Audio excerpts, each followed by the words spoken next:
Erano davvero in tanti ad Olmo di Crazzo ad attendere la salma di Riccardo Gemo, una delle 3 giovani vittime deceduta durante il weekend nello spaventoso incidente stradale ad Asiago.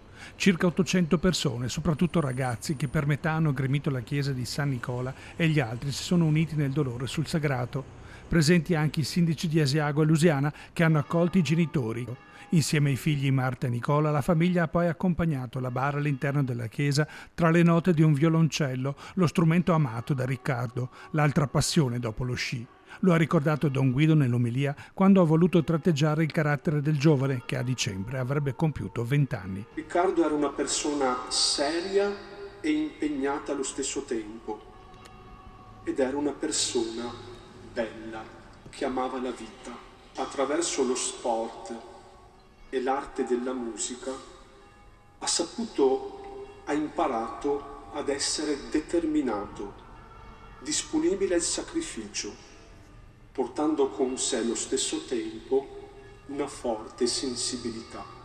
Tanta la commozione e gli applausi che hanno spesso interrotto le testimonianze di amici, i compagni di classe della quinta D, i componenti della squadra di sci, le parole struggenti dei fratelli che hanno voluto ricordare il primogenito. Ma penso che lo ricordiamo tutti come una persona buonissima, sempre gentile e che cercava sempre di strapparti un sorriso.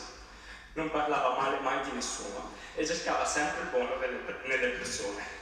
Fin da piccoli siamo stati 3 fratelli, legati da un filo invisibile, che nonostante le nostre infinite litigate sembrava indistruttibile, e quel legame si è spezzato in un attimo con la tua morte. Nonostante tutto, sento che Riccardo è diventato il mio angelo, il mio protettore, e anche se non è più qui, resterà per sempre nel mio cuore, come una ferita che non smetterà mai di sanguinare. E non sono pronta a vivere in un mondo senza di te, ti voglio e ti vorrò sempre bene.